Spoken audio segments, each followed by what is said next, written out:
Salvete, salvete, buongiorno, buongiorno, good day,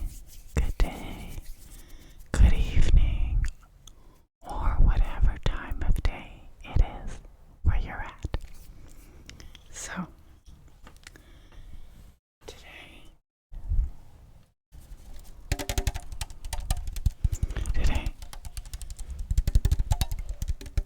Today, I thought I would share with you a tarot deck that I bought a while ago, but probably the most recent tarot deck I bought that I really like and I felt an immediate connection to.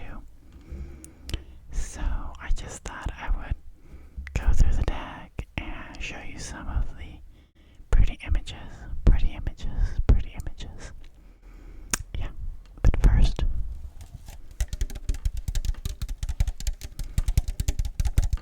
I'm gonna take a sip of this polar seltzer orange vanilla flavored mineral water.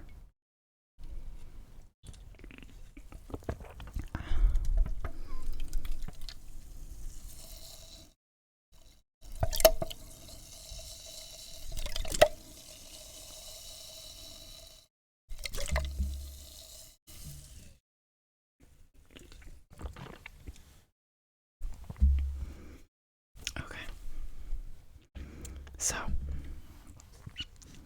I actually keep the deck that I'm using,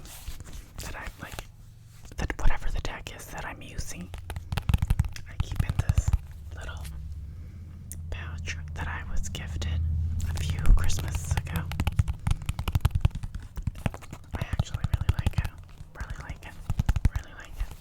Makes it easy to keep it in my purse or wherever I'm going. But, so therefore, the deck's in here, but I'll show you the box it came in. So, the deck is called Mystical Tarot by, I think, yes, the designer, the artist is Giuliano Costa.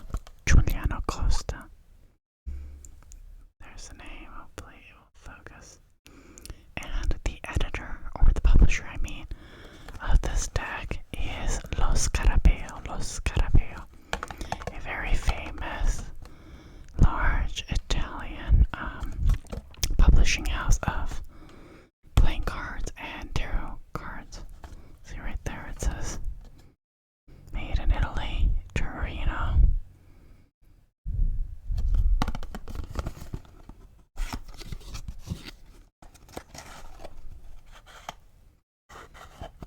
There is a very pretty image. I think that's the Empress card.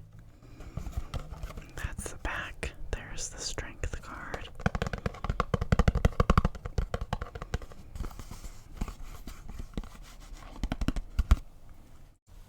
Okay. I'm looking a little rough today, guys.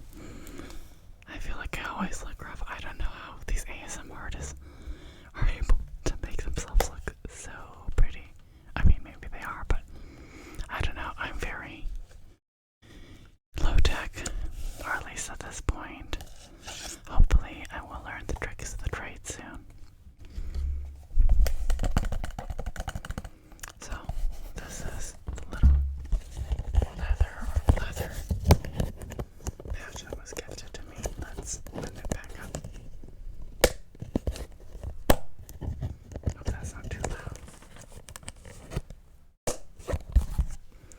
And it says, let's ask the cards. Okay. So in there a lot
brains that is orderly, logical, methodical. We draw from a lifetime of experiences of spoken language to name and define and envision what we read.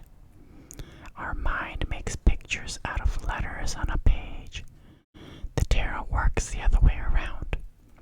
Rather than reading words on a page, we read images on a card. And what we read there opens a different door into our psyche. A mystical door, perceiving the mystical in the mundane world, is one of the secrets of tarot. The more esoteric the art, the more freedom our mind has to play with the possibilities. The mystical tarot puts traditional tarot imagery through a Byzantine filter, twists and turns it, adding layers of opulence and illusion. Experienced tarot readers are challenged to look again at cards they know well. Beginners are offered a feast for the eyes and the imagination to start their journey.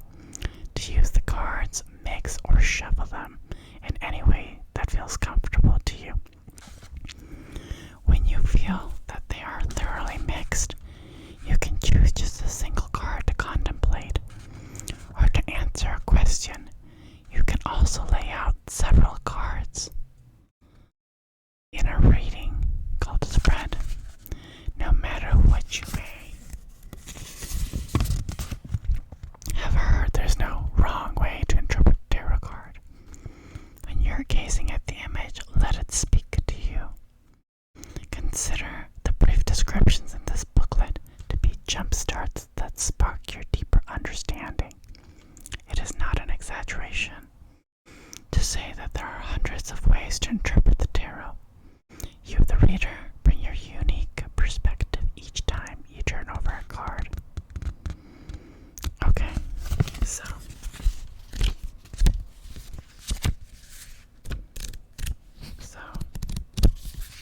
that's the little booklet, and then it has little entries for each card in all those languages I mentioned. Okay, and here is again just kind of an extra card, like the cover.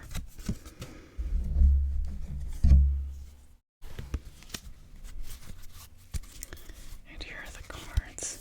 I'm just gonna shuffle them a little bit, and then just see what cards the deck wants to show us.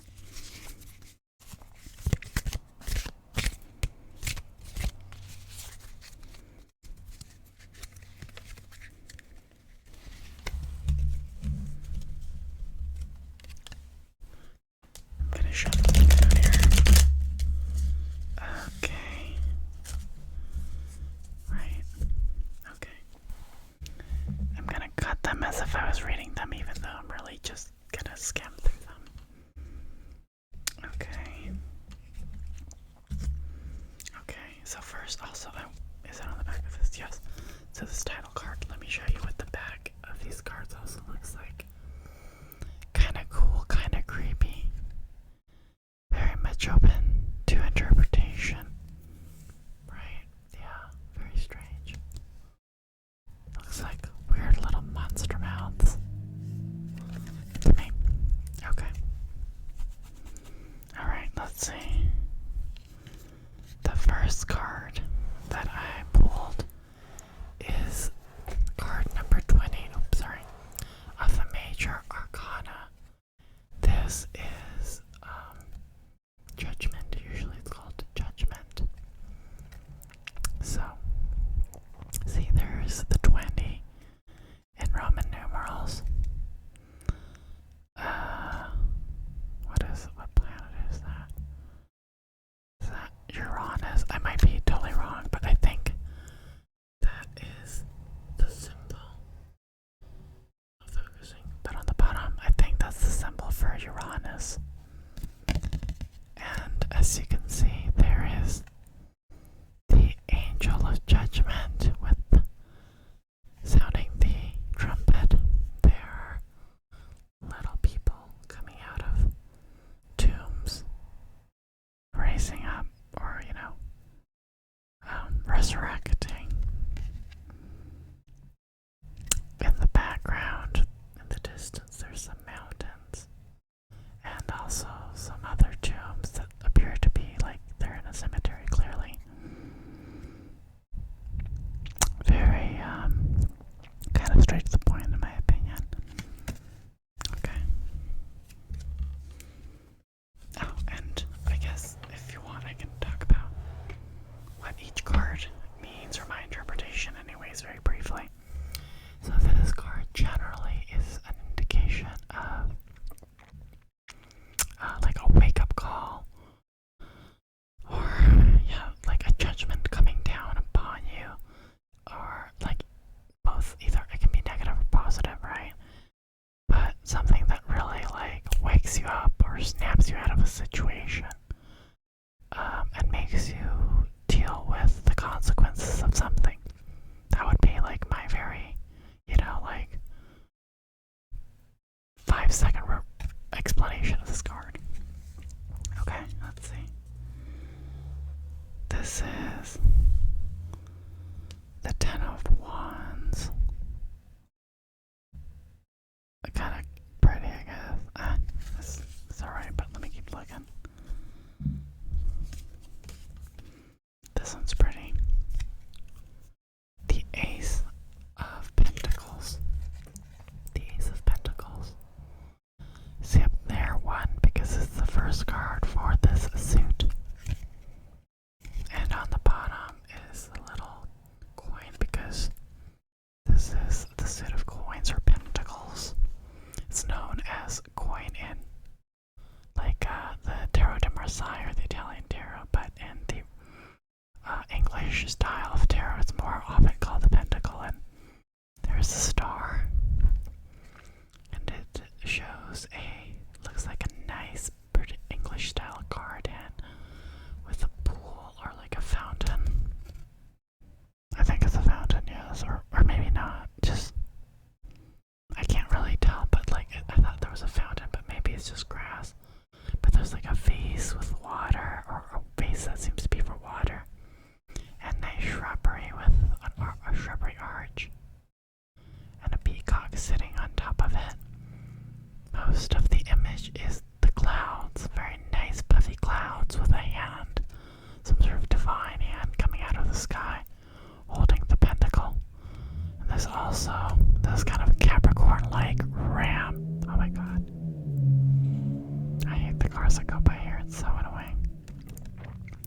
Or whatever that even was, a motorcycle. Anyways, a kind of a ram, maybe a Capricorn figure here. So, Ace of Pentacles. The aces all kind of indicate beginnings, new starts.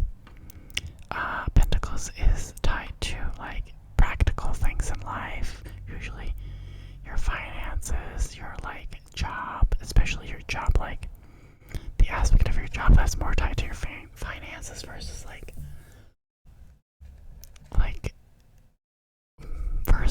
maybe the more creative satisfaction or deeper satisfaction you may be getting from your job. I feel that this is more tied to the practical, like sustenance, money, things to just like survive and thrive and be stable. So getting this card would indicate maybe that a new, like maybe you're getting, it depends what the question is, right? But a new start regarding like your finances, or a job, or depending on what the question is, right? Like say that someone was thinking of buying a house. This could be like, it just things you own, things you need to have to live, those kinds of things. And this card's very pretty. The colors are pretty. It's a very solar, a very positive looking card in my opinion. The green everywhere, because it's also tied to the earth, like, very grounded, a very grounded card. It's not, fanciful, or the suit rather. This one's pretty cool. Yeah, this is the King of Cups. King of Cups. King of Cups. You see there the crown to indicate this is a king card. And the cups to indicate that it's a suit of cups. We see this king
Scarabeo seems small. He seems like pretty stable on there. And this motif of these like crazy wormy sea dragon things. Kind of interesting. Not maybe, I don't know. Kind of depends on the question. It's always relative in my opinion, but definitely someone who like is not emotionally very vulnerable. Seems like he's, very well protected. I don't know. I could read other things into that, but let's get the next card. Oh, this one's cool. This is the... What is this? Oh, the page. I want to say this is... Oh, this is... Yeah. This is the Magician. Very cool card. I think it's a Magician. I'm a little blind. Yeah, I think it is. So... See, there's the Roman numeral 1, because the Magician is the first card of the Major Arcana. And he is... This card also has alchemical, or rather astronomic, symbolism. This one is tied to Mercury. That's the symbol for Mercury. Can't really see it well here. And I can see that Mercury is kind of an as a god and as an astronomic symbol. Is the go-between the gods, the divine, and the mortal. That's kind of what a magician is, right? As above, so below. Kind of being able to harness that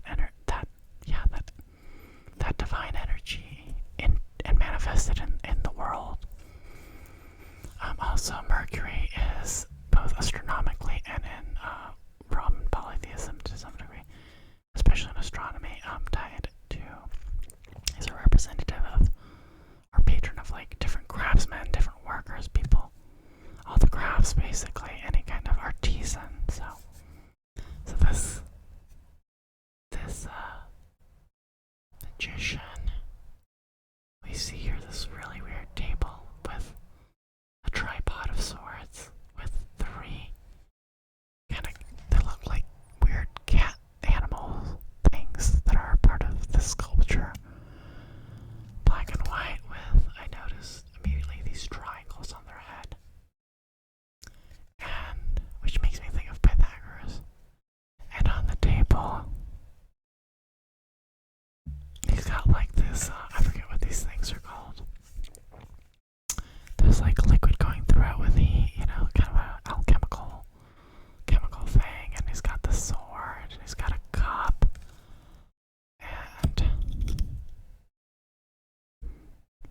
got a few other things on there. He's got the wand. Yeah, he's got a wand. He's got this wide-brimmed hat on and an owl-looking thing on his head, which I'm not sure what that is. Like, I don't know if it's part of his hat or what. But that makes me think of, like, the owl is representative of wisdom. And that's the wand. That's also, like, a flame. And it seems like it's like dusk or something in the background.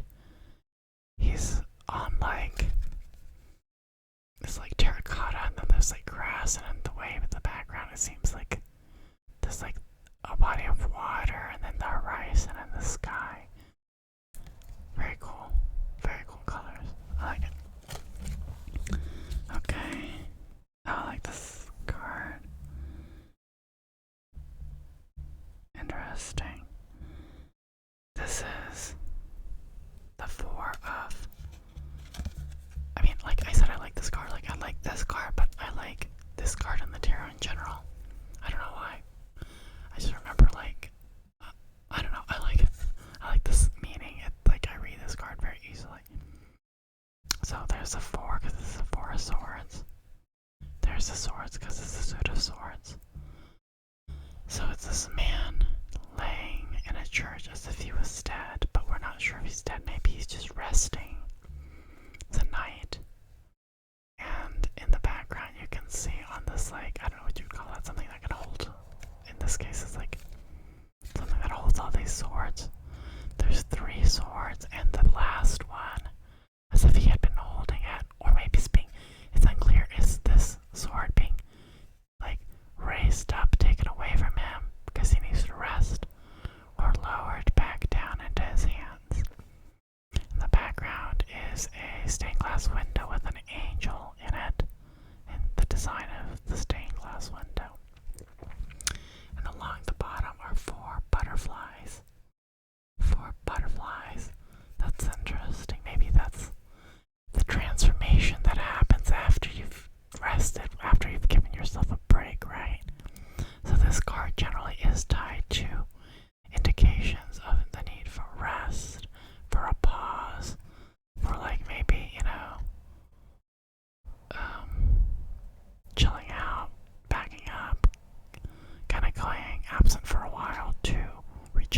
yourself, restore. Maybe you're like exhausted, mentally, spiritually, whatever's going on. So, I like it. I like this card. I like this. I hadn't thought about that until right now. Let's see. I'm pulling all really good cards. I'm just pulling them off the top. Because the deck was just like, let me show up and show out. Let me show you my cutest cards. Because I haven't really discarded any. Well, one. But, yeah. So this one's very pretty. I always like the moon cards in decks. Almost always. Because it's like just such a bizarre card. Aesthetically, which makes sense for its meaning. Which is like, generally, is kind of a hard card to read for me.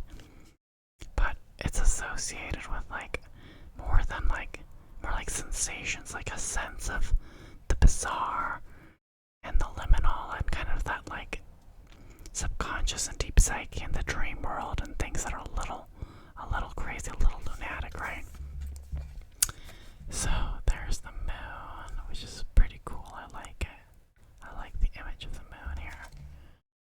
It's like there's definitely like the face, but it really looks like there's a woman's face in front of the moon, right? So the maternal, the feminine that the moon is tied to. And then here are two. I think they're both dogs. Two dogs howling at the moon. And then down there is this really well drawn, the lobster coming out of the water. And the water is so limpid, so placid. It's like a mirror, like a really clear mirror of the moon, right? And yeah, and these like weird things in the background in like the Rider-Waite deck. I think they're like two towers, and here it's these kind of like weird nightmarish or dream-like structures that remind me a little bit of like Dali or Takiriko. And again, I really love the blues and the golds, and I love the gold framing of all of these cards, but I also love, what was I gonna say? Oh, the blues that are used for the skies, for all the different, like, levels of lighting for this night blue. One other thing I forgot to mention is the sign underneath the astronomic symbol that is associated with this card in this deck is Pisces. Pisces, Pisces, Pisces. Guess that kind of makes sense, maybe. Pisces. I mean, there's water. Pisces is definitely about, and it's definitely like associated with water and diffusion, and definitely like, of the Jupiter connected planets. Sorry, I gotta move my butt here. My foot's going to sleep. It's definitely the more, like the less practical, the more watery Jupiterian sign. It's a sign that in astrology, in Hellenic astrology anyways, but I think in modern astrology as well, is governed by Jupiter, along with Sagittarius, even though they're very different, right? Or they're pretty different. This one's pretty cool. But let's skip it and go to another card. Let's see. Oh, that one's cool too. They're all cool. I really like this deck. I think it's really pretty. This one's pretty cool. Okay, let's look at this one. This one is Justice, yeah. So there is Justice. Hope you can see her. She is not sitting. She looks like she's walking. She's in movement, and there are the scales of justice in one hand and the sword in another. Behind her is this solar, like, third eye or mystical eye.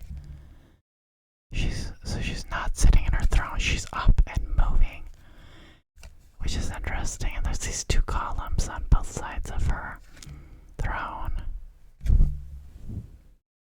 And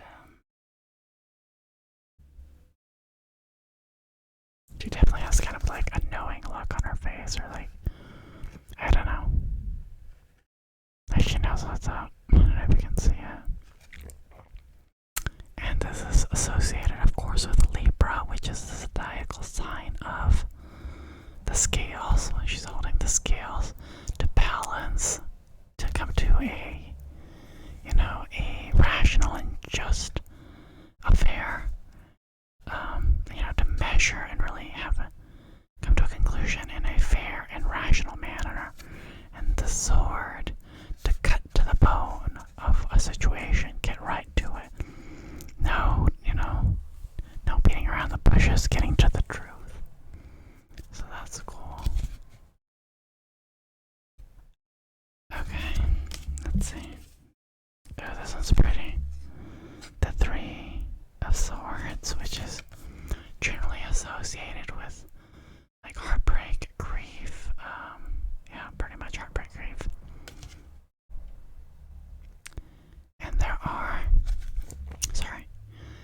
this is kind of like a heart shape, but it's a face, and there's the three swords going through it, and all these clouds above it kind of framing it.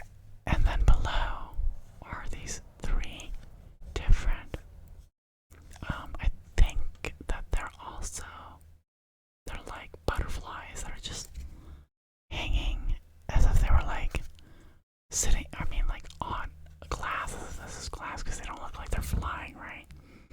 But this heart, or this face with the swords, is clearly like floating in a sky, and below is like the earth, or at least a body of water from very, very far up, and also three either swans or white ducks. There's the suit. There's the card number. I like how this is framed, really bringing in the attention to the central area.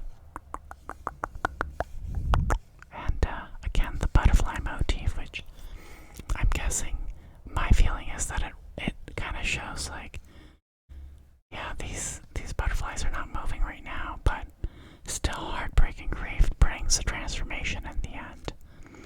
And maybe these birds seem to like they're migrating, so after a deep disillusionment, a big disappointment, things need to change, right? You need to go elsewhere with a situation or your life or whatever.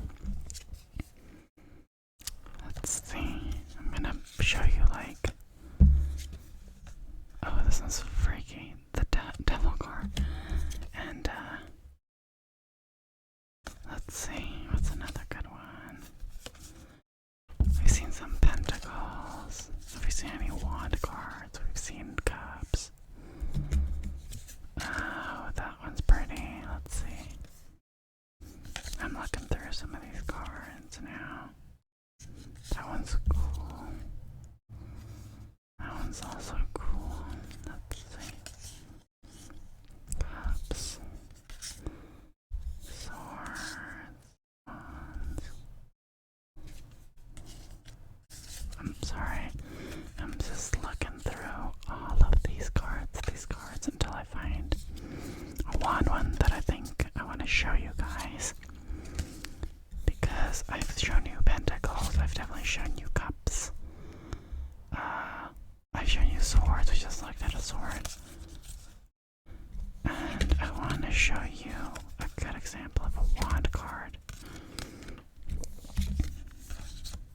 Or, just one of the ones that I think looks cool. That one's really cool. What is this other card?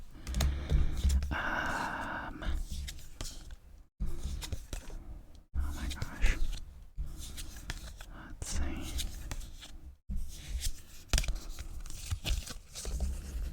Let's see. Oh my gosh. I bet they're all on the bottom. Let me see. I usually wouldn't turn them around like this, but we're just looking at them. I'm not actually doing a reading. So, that one's kind of cool. What about this one? I don't know, honestly, the wand cards are my least favorite cards. Suit. I don't know. It's the one that definitely speaks to me the least. Maybe that says something about me and my relationship with that. You know, the aspects that wands represents. Okay. Let's look at this one, I guess. I've actually read this one recently and I kind of like it. Of Wands. It's the Ace of Wands. And there you have the the number 1. And underneath, there's, you can't really see it maybe, but this little club. This is like the clubs in this deck, is more, which is similar to like Italian and European playing cards as clubs. So we see again a giant divine hand coming out of the clouds, except these clouds are not, you know, still and cute and puffy. I mean, they're nice, but it looks like there's a wind pushing them. There's a wind happening, you know, there's force here. And in the background, or in the ground, you see a hill with a, can you see that? With like a little castle or some sort of villa on a hill, and there's tiny people down here you can't really see. And all this like stability, I would say, is dwarfed by the force of this energy of the winds of these clouds. And in the clouds there's also this dragon looking thing, lizard dragon thing, this reptilian thing, which to me speaks to the reptilian nature of wands in some sense. It's like, it's energy, it's pure energy, it's just often instinct, it's ambition. It is, in a sense, that reptilian part of the mind, where the pentacles are like the practical part of like being a social animal, of interacting in society. And cups is your emotions and the deep, you know, your deeper emotions, your deep psyche. And the sword is, you know, your intellect and your verbal communication and really like the mind, the rational side. This is like the instinct. So having a reptile there for like a deck that's meant for humans, to me, makes sense. The reptilian, this is like raw energy. If this card were to come up, I would definitely say, depending on the question and the other cards around it, it would be indicating something about new ambitions, being a new energy, being maybe forceful or something in circumstances of the question, being like raw energy, raw ambition, giving way to that kind of fervor versus like stopping and being like giving, like honoring your instinct or not. Like, it depends on what the context of the card is, right? Like, depends if it's turned around, depends what the question is, depends what the cards around it are. Okay, and then I will show you guys one more card. They're all pretty good. I was gonna show you the devil card, but it's pretty creepy. I mean, I like creepy stuff, but still. I think I'm gonna show you this other card that came up, the sun card. The sun card, so interesting. Okay, so pretty, and like a lot going on here. Let's take a look. So on the top is the number, which is 19 in Roman numerals, and it is the sun, of course. That's the astronomic symbol for the sun. And we see this horseman there's large sunflowers, and his white horse is on this giant sunflower, and he's holding a red banner and a shield that also seems to have the sun on it. Around the sun is a circle, a circular, like a ring of rainbow. I don't know if you can tell the different colors, but it's a ring of rainbows.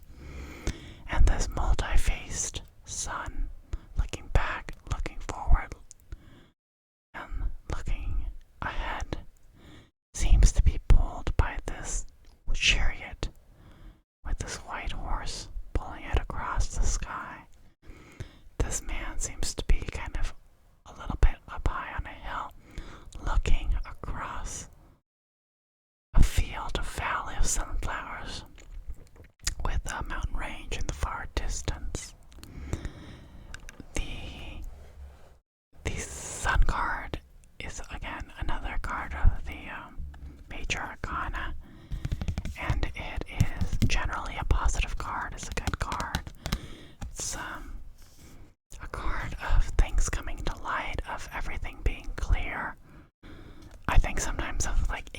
resolution to something, like everything maybe sometimes coming together insofar that, or maybe not everything coming sometimes. I mean, like, this card's different than like the Rider-Waite standard. It's interesting that he's not looking toward us, but he's looking toward the validity. I think it's indicating that, you know, everything's clear to him. It's when, and also in astronomy, the sun is tied to the divine and to truth. So I think the sun card definitely is something that comes up around concepts of seeing things truly as they are, seeing the true nature of things, not having anything like tricking you or any illusions anymore, and like maybe also coming out of a sometimes like coming to light, coming out of a dark period, something like that. Again, it always depends on what the question is and what the context is, like where in a reading and the kind of spread you're doing, what the context is and how it relates to the other cards. Just like